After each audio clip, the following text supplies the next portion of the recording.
Hello and welcome to the Easily Excitable Podcast. My name's Top and with me this week is Russell. Hey man, how's it going? I'm doing great, thank you. Yourself, good man?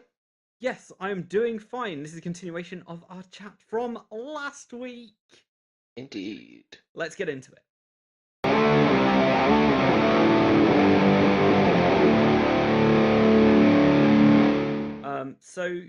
What have you been playing recently? Also, um, quick side note before you go to that, did you pick up the DLC for Breath of the Wild? I have not picked up the DLC for the Breath of the Wild. I've not touched that in a long time. The Did you finish it? I did finish it, but I didn't Okay, I didn't 100% complete it. yeah, good. I That's I got the all I'd say. I got the Master Sword, and so I did enough effectively to kind of and a little bit more basically to get like the Master Sword. And then I went and defeated Ganon after obviously taking out the four like divine beasts. I then went and Mhm. did a little bit more so I could get like the shield as the proper shield as well, and a few other things. I could not be asked to do it enough to get the whole traditional Link armor set because basically that required Mhm. you to do every single uh, shrine, and I was just like, Yeah. yeah, that's just not happening. I think probably the main reason why is I moved my game that I was playing on the Switch to Mario Rabbids. Ah, right. Nice, nice. So How is that? Are you enjoying it? yeah, I enjoyed it to a certain aspect. I think I am a slight perfectionist, and there's one thing that really annoys me about it is that you can't perfect the levels. Like you can't kind of go through them clean without like taking a hit and being kind of like super good. You're gonna have to learn that you're gonna take some hits, and so effectively trying to determine which of the people do take hits at times. There's a number of times I Hmm. play XCOM and try and go through missions without even taking like any hit whatsoever, being like really like uber cautious as much as possible.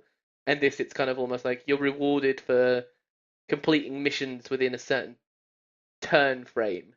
You get like more coins Hmm. if you complete them within like a certain number of turns. And to do that, Hmm.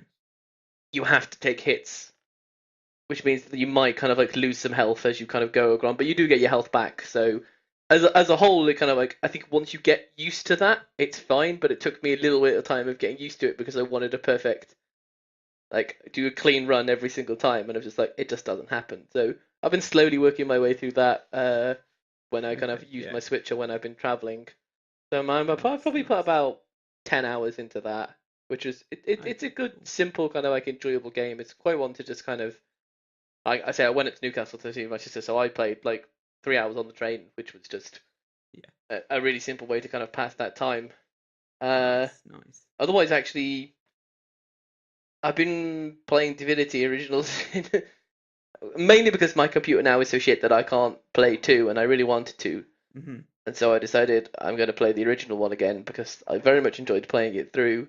But then I didn't ever give it a second playthrough, which was more because maybe there were other things to do. But it was one of those ones where it's just got such a divergent story or Hmm. possibilities to kind of do in that game that I think you could definitely play through again and have a fairly different aspect of what's going on.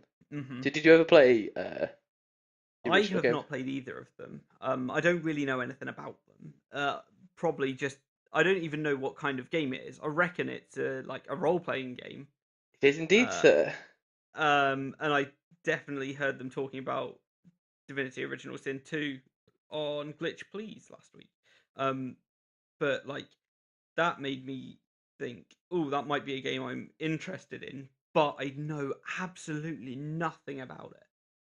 So I So don't know I'm, much about two because I haven't really looked into it because I knew I basically I don't have something that's capable of playing it right now. The only thing I mhm, do know about two is they've really opened up uh kind of like it and its source material. So effectively, in the first one, you kind of have this great overwhelming story where you're source hunters. So effectively, you're people that are looking to kind of like fight against people who are misusing kind of like magic, and this whole mhm, story involves about maybe kind of like the uh, time unraveling and there becoming holes in time, and you've got to kind of help all of that. But your kind of characters, uh, you kind of have control two characters, and then I other people that join your group, but they're like your two central characters are kind of what you control throughout it. And it's RPG. You talk to people. There are multiple ways of solving pretty much all of the missions, depending on whether you kind of choose to side with someone, kill the person on the other side. Combat is it's like turn based and like intuition based, so it's very similar to kind of like say like D&D, where you have kind of like okay. attribute points. So you kind of like you have 10 attribute points, and maybe moving 10 meters costs 6 attribute points, and then you can do an attack which costs 4, and you have your different types of attacks or potions or whatever that you can use. And so it's fairly similar to that, and I kind of like enjoyed that Okay. because it's kind of like I like because I like to think what I'm doing each time. I much prefer the ones where I can be meticulous with choosing and planning what I want to do. I've always preferred the turn-based games to the kind of like the shit. What's the word ones I'm looking for now? Where it's just like real-time The strategy games. Yeah, action yeah, the time. Yeah, RTS yeah, ones, the real-time yeah. ones, because kind of like I want to plan things too meticulously to actually do it in RTS.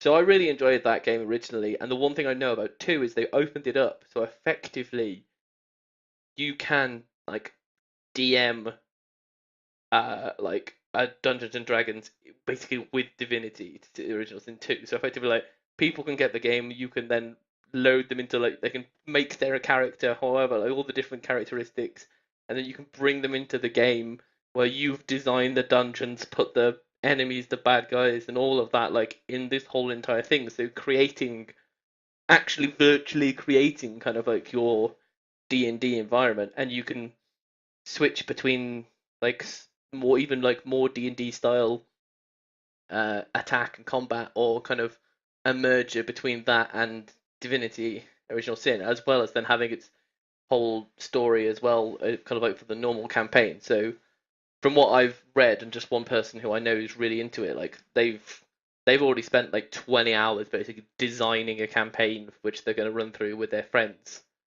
Nice. Yeah, that seems really cool. Yeah, I heard them talking about there is this GM or DM function. So GM Games Master, DM Yeah, Dungeon Master function, where you can just plan it out and use the game to suit your own diabolical needs or yeah, and I think they say it's kind of whatever. like after some time they're gonna open it up to mods, so it'll then mean that you can change all of like skins and obviously still use kind of what the dungeon designs and whatever, but then you can just repurpose it and redesign it beyond its kind of original fantasy sort of kind of environment. So it's very interesting to Mhm. see kind of like if that side of it picks takes off, because it's kind of like Mhm. it's then kind of a lot of people like there's been the return to pen and paper, as they say. Like there's like Dungeons and Dragons is probably more popular now than it has ever been in its whole entire existence. Yeah, So it certainly is. and that's come from gamers going back to pen and paper. If I'm seeing other people doing it or hearing about other things, and gamers going back to pen and paper. But if you could then do something that does this in a virtual world and gives them that virtual aspect, I think you can Mhm. draw a lot of them from that into that like virtual world. So if this was to do well, or was kind of to set the footprint of something like that to do well, then you could see it kind of maybe occurring more and more and becoming more of a general thing that people might use or want.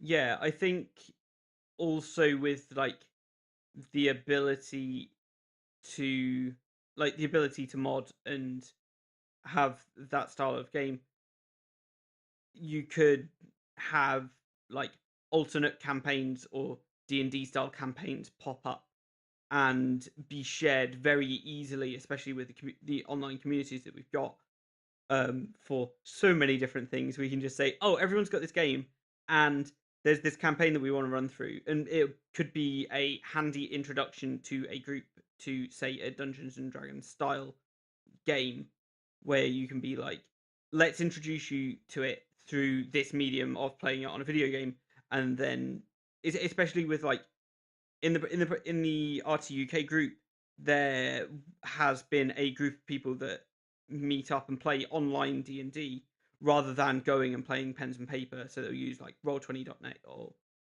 any other of the sources online. Yep. And it's certainly interesting to consider that there is a game that is facilitating that at such a high level. And it's interesting that you don't have to have like a designated dungeon master. You can follow an adventure that's already been prepared by someone else. Yep. Much akin to the adventure books that Wizards of the Coast published, and then there's many others that get published as well. And yeah, the potential prevalence for Dungeons and Dragons and other games of that style, so Pathfinder, to just pervade from a single game that's been like, hey, use our resources to try and build yourself your own world. And what I find is that if I have found a creative a game that I find creative, or something that allows me to fiddle around with things, like the creativity that is there already breeds more creativity within me. Yeah. Whereas starting from a blank canvas and trying to think things up is a bit challenging. And to provide people with a canvas on which to start that already has most of the basics there is a very good catalyst for increasing like knowledge and like player base as well. Yeah, I think so. I think it's one of those ones where some people will say, "Well, it takes away my imaginativity, whatever." This is like you can imagine something that's too bizarre or too out there for like for the game to be able to cope with. But then I think the one video I said to guys, there's a lot of shit that you can kind of like put into this if you really want to, and kind of like whoever's down to designing it. Now you can have the predetermined ones, which then yes, you have to be slightly a little bit less imaginative with. Yeah. But there is still like a GM role, so someone can kind of like be in charge of it as it's going on, and they can pretty much try and see what the game will allow them to do with regard to this. And they've said that they've ran it and pushed it with so many people and done some pretty bizarre and ridiculous things, and the game has kind of accepted it. It kind of with like goat charming to kind of like steal a ring off someone, getting to bite a ring off someone's finger. I think it was one example that they chose, which was just like not something that the standard person in that scenario would ever think of doing. So yeah. Oh, that's crazy. What point did I want to make next? Yeah, no, like I'm all for games that are pushing the boat out like that, and just like really providing a new avenue for people to like understand other content with. yeah, like to me, the role playing game is probably where the majority of my game time goes towards. They're the ones that I enjoy the most. I want to go through a story being told, and to have that, but then to be able to do that with other people, it's great. And with not having to, the thing I've never picked up like Destiny, I've never really gone to like World of Warcraft or any others, that is I don't want the grind. I don't want to have to do that. There are games where I will kind of enjoy doing that, and there are some role playing games where you have levels, and I'll make sure that I do all the side quests kind of like immediately, so then I can like when I want I can just do the main quests without ever having to worry about my level. I know that I'm going to be too good for most of them, but the point is that I don't want to kind of try and achieve something and be like, oh, I'm not at the high enough level to kind of continue with the main story quest. I've got to go off and do some side quests. It's like sometimes that happens, but I just want to be able to kind of go like enchant me with the story which is kind of being put in front of me. And if you can do that with other people and that social aspect, which always makes games better. Like as much as I am a person who plays games alone quite a lot, if you play games online with or out in person with people, it's generally better. Yeah, totally. It's yeah. I like playing games with people. It's a lot of fun. Although I did spend a lot of time playing a lot of games solo, and I have a feeling I'm going to be doing that again, just because. I like playing games solo, but I like playing games with people. It's just if people are around, I'll play with them. If they're not, then I'll play a solo game. It doesn't bother me that much as Yeah, long as I have that social interaction. it's about Not finding when the I need it, but like yeah. It's about kind of like if you will kind of go like oh, the people playing the game, yeah, I'll play them with them. I kind of like enjoy playing it. I'll play them with them. If not, that's like it's kind of like, oh well, yeah, I can play something that else that I haven't played before. It's like I realized that like the other day they're going like, well, yeah, I pre-ordered South Park like 12, maybe like 15 months ago because it was supposed to come out at the end of last year. So it's now Uh-huh. going like, oh, it's going to be out in like 3 weeks' time, and I was just like, oh, that's a game Oh I'm my getting. god. That's a game that like I completely just no, there was like 50, 60 quid that I spent on a game that is just like I don't even remember spending that money on it now. It's not even kind of like it was old Russell's problem spending that money. Like that's money that's just gone, disappeared. So I've now got into my head Yeah. going like, ooh, free game. And Yeah.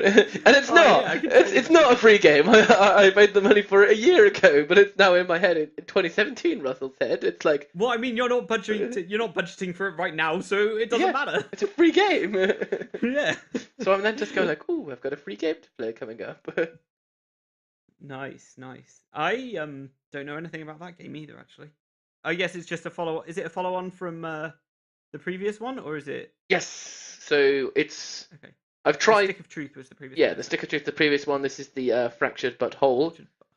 which Oh, indeed, terrible.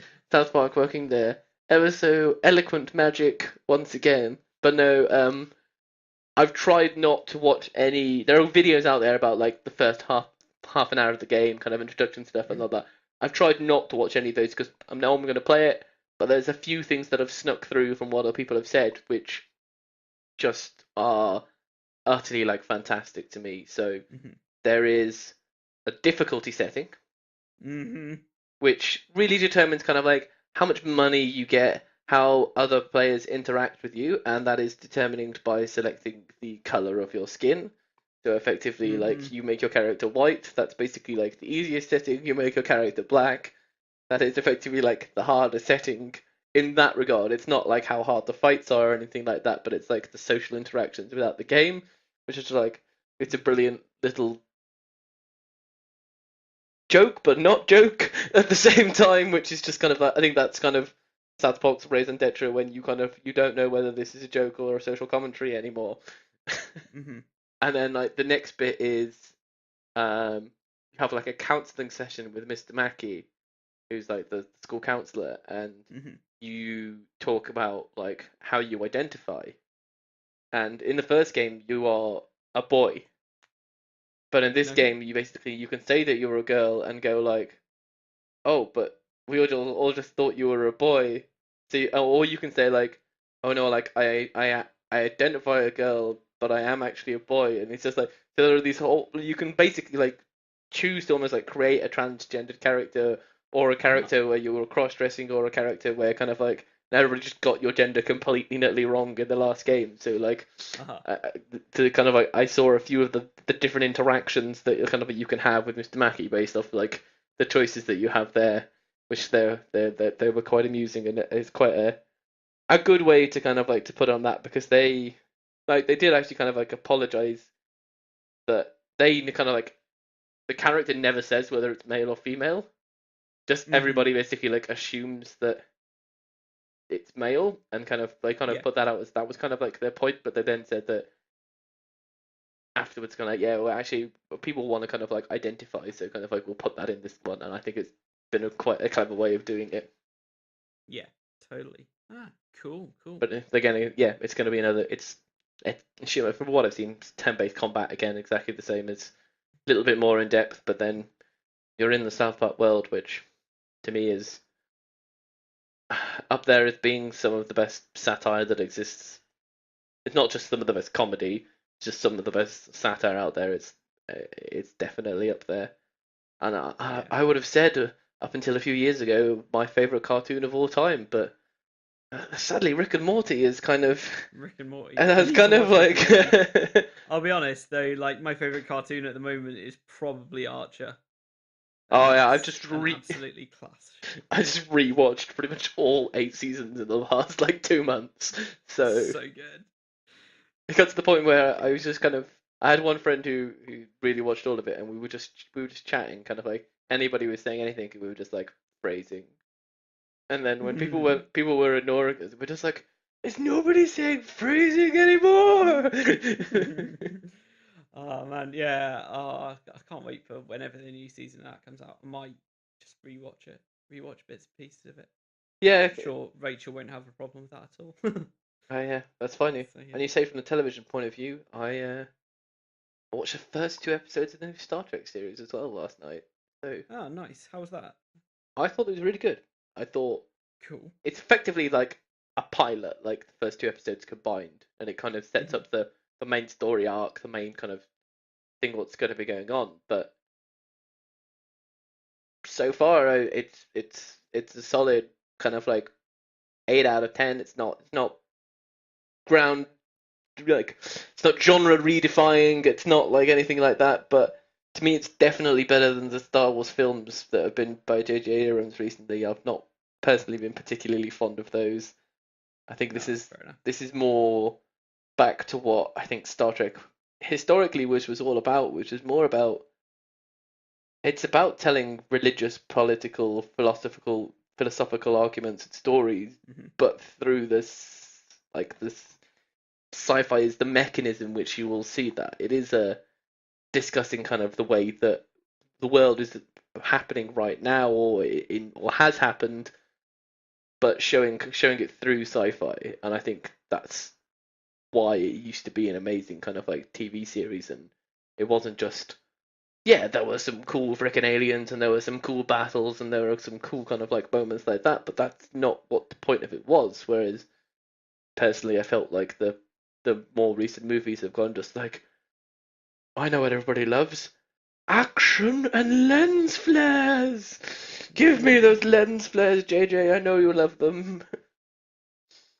Fair enough. I've only watched the new Star Trek films. I've never seen any TV shows like any of the TV series.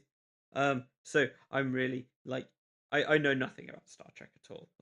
So For me, it was part of my childhood. It was Mhm. our family would sit down and have tea, usually about 6 o'clock every single day, and BBC Two was showing like Star Trek Next Generation at that time. So effectively, that was like the we would sit down and have tea, and the TV would be on in the background. And that's what would kind of like be on. So I watched that from a fairly young age, so it warped my fragile little mind. Fair enough. Fair enough. Yeah, I've been watching 8 out of 10 Cats Does Countdown just because I need some comedy in my life, I think and I that's a good thought I'd one to watch go that. for. I It's real solid. There's a season that's just ended, um, and it's been real funny. I tried to introduce Rachel to it, and I chose an episode that was a bit strange, but they also do have 15 minutes at the start of it where they're just like it's all just fluff to to introduce everyone and have some comedy before they actually get into the game. And she wasn't too much a fan of that, so I was like, Did you just want countdown? interesting. I think I've had moments where I've gone like, there is the fluff, and I do enjoy the fluff sometimes, but I'd quite like 9 letters right now, just so I can have my fluff as well as my intellectual side stroked in one television program, please.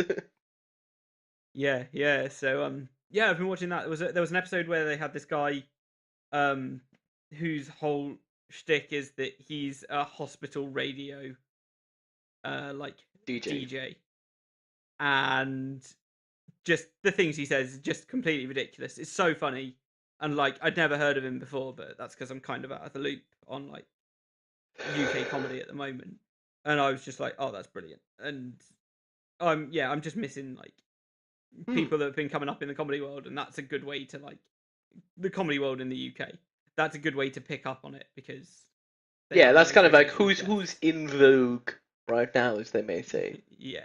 Hmm. I think I'm a bit lucky, like living in London. Like, and I live pretty near Greenwich, so there's quite a lot of like stand up that's kind of like around here. So you can Nice. spend like a fiver or a tenner, and you can just go watch some stand up, and you Hmm. could watch them on there in front of with like 30 to 100 people, and then 6 months later you'll see them on like Mock the Week or something like that. Yeah. And you just go like, huh, you've done well. Hmm. I Yeah. remember you, Yeah. I remember you performing in kind of humming and ahhing over some of your jokes and kind of going, well, that one didn't go too well, so let's try this one. Hmm. Yeah, no, that's I kind of want to go and see some comedy shows. I just never, never really found myself anywhere where I could. But yeah, that's something for the future. Probably gonna sit like while I'm on my time off and just I don't know, watch stand-up shows and find them on iTunes to just listen to and just try and laugh as much as I can. Yeah, well, the BBC do like the new comedian of the year thing every now and then, so I don't know if they Hmm. make them into podcasts, but that's usually always a good one to listen to, where they kind of like Yeah, they just kind of like throw out a load of new talent. So there's usually at least there's most of them are funny. There's usually two or three that are standouts yeah, compared to yeah. the rest. Mm, yeah, fair enough.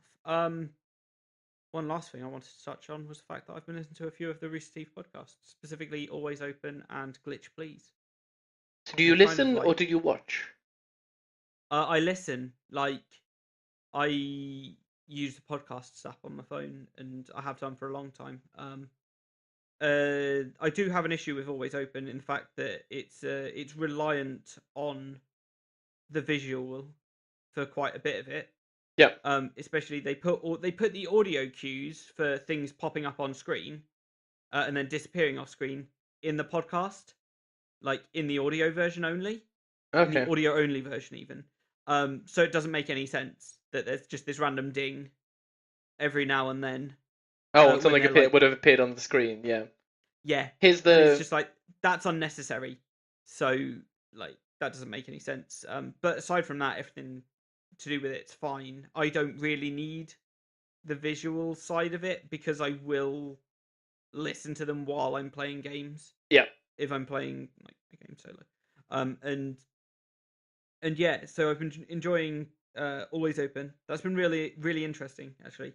Um, just getting opinions on things. Um, and yeah, in a realm I've never really considered. Shall I say? Like, Yeah. I think we can uh, probably both say that from our male viewpoint that yeah, there are times where you've considered like some of the things, but you've never. It's given not any something that thought to people. it. Yeah, you understand. They're not giving real too much thought to it, or it's not something where people are generally going to openly talk about it, and that's kind of like to me, it's one of the more refreshing things where it's kind of like it's no bullshit from that side. It's kind of you ever have this conversation with somebody in like real life, you might ask the question, you kind of like you in most scenarios you're never going to know whether you're going to get a truthful answer or not, or whether you're going to get something that's kind of covered in that, and they're kind of just in this kind of laying it all out there the same way that friggin' they do in the podcast or they do in uh, the friggin' off topic or that, but it Yeah, because of the general topics of conversation, it's kind of I've never heard that before because hey, I went to an all boys school. I went to then like 90, I'm not 90, probably 80% of my friends are male just because of I play sport, I play computer games. I like the vast yeah, majority of those environments that I work in the freaking tech world. So yeah, once again, it's kind of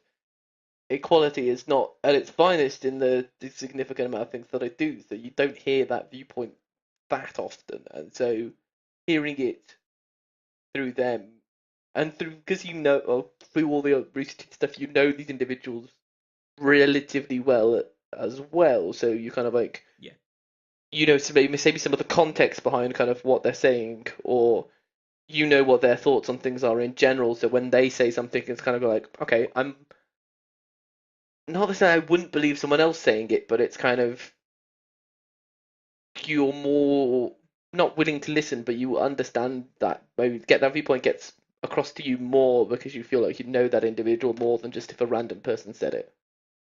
yeah, yeah, absolutely. So it's more like if someone like there are some times when like they're offering advice and someone says something, I'm just like, oh, I think that's a bad piece of advice. But that's true of advice. Sometimes you will think flat out that a piece of advice is bad. Yeah, But in general, like hearing things from their point of view, yeah, considering our familiarity with a lot of like the people on the shows and their viewpoints, and like especially as they like have Marielle on every show, Yeah. and like she provides a viewpoint that I obviously can't consider. You're telling So me like you're not a Mexican lesbian? I know, right? It's hard to understand, but How can a white middle class British male in his late 20s understand a female Mexican lesbian who now lives in the United States? yeah, I know, right? Just so yeah, like hearing those viewpoints is it's not that it is refreshing, but it's also I find it necessary to hear that side of things and hear other people's views on things. Actually, that's why I like podcasts in general. You hear other people's opinions about things, and that's what I enjoy about it. And the thing about his opinions is they aren't facts, and that's something I enjoy about them as well. Sir, I know, opinions on right? facts. I know. The whole internet just crumbled. Do you know, I think if I could do one thing, say I win the Euro Millions tonight, which is hmm currently about 140 million pounds, hmm I will use my money to put on every single website at the top in bold statement. Opinion is not fact. I shall change the internet so it says that at the top of everything, so people can read that before they then go, Yeah, well, I disagree. And it's just like, okay, that's fine. but you're disagreeing with an opinion. You know, Therefore, like, we're having a debate. I No, don't even it's want to like get into that. you could disagree with opinion. You can have a debate then about it, but you can't just kind of Yeah, disagree without going like wrong. That's like yeah, exactly.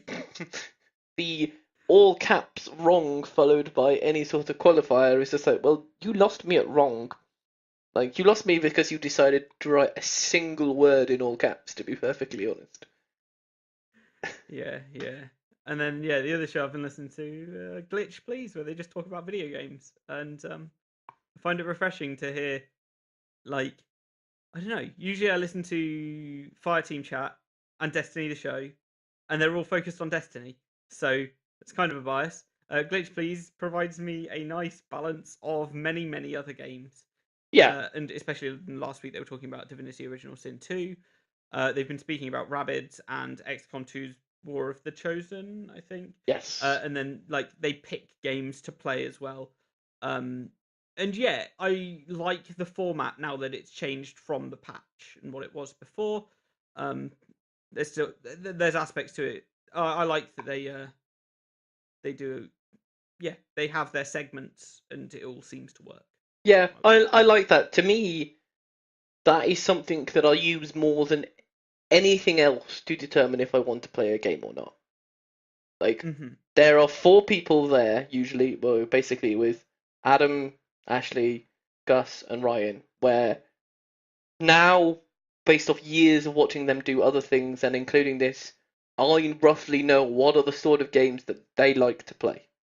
hmm And if one of them says this game is good, and in that sort of genre, it's kind of like, well, if I like that, I might play it. If it's a genre that I like, I will. If it's a Yeah. genre that I like and they say it's good, I'm probably going to get it. Otherwise, I probably hmm definitely will get it. If it's in a genre that I don't like, and like two or three of them are going, this game is great, it's then to me kind of go like, okay, this should be something that I should definitely kind of like look at getting, even if it's not my standard sort of game that I would play. But the way that they're talking about it is kind of it's good. Like obviously they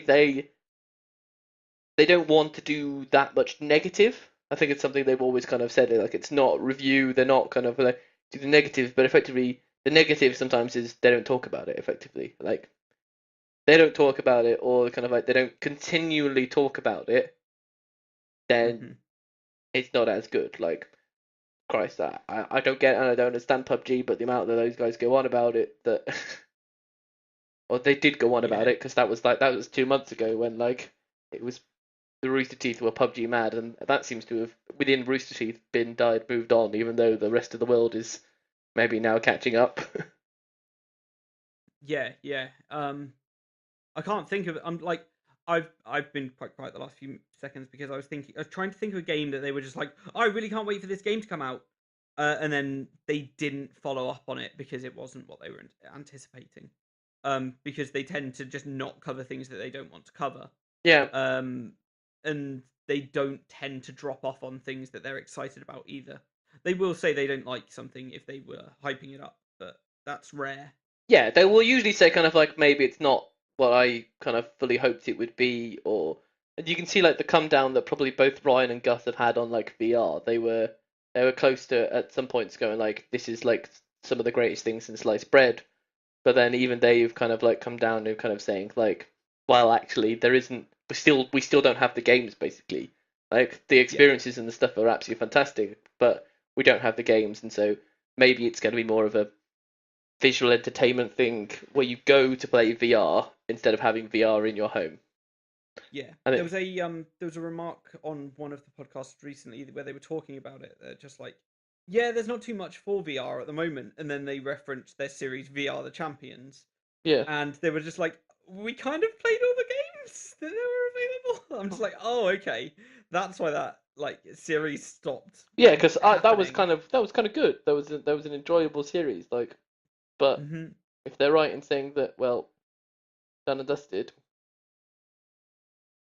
Yeah, it seems like they kind of not got anything else to do with it. So yeah, it's certainly interesting. Well, I think that's gonna wrap it up for today. It's been a Uh, bit of a long podcast. we've had a reasonable discussion on multiple items. Reasonable chat. I Yeah. think from this, what I will take is probably the position I was already going to have of I'm not going to purchase Destiny 2. Yep. We may revisit that statement in the future, but I think it's going to Yeah. take significant changes for that to be reverted or Yeah. I inverted. reckon I reckon by year two, so in a year's time, it'll be in a position where I would recommend it to people. But that doesn't say anything for the two DLCs that are due, one in December, one in March or April. So we'll see. But yeah, that's gonna be an interesting time to see how that game develops. But that's a long, long, long time away. But yeah, cool. Well, Russell, where can we find you across the internet? You can find me at Russman2K in pretty much all gaming related things and at RESOM on Twitter. Awesome. I can be found across the internet at DestroyTopham or at Etherfar. That's YTHAFAR. Thank you everyone for listening. Have an exciting week. Goodbye. Goodbye to you all.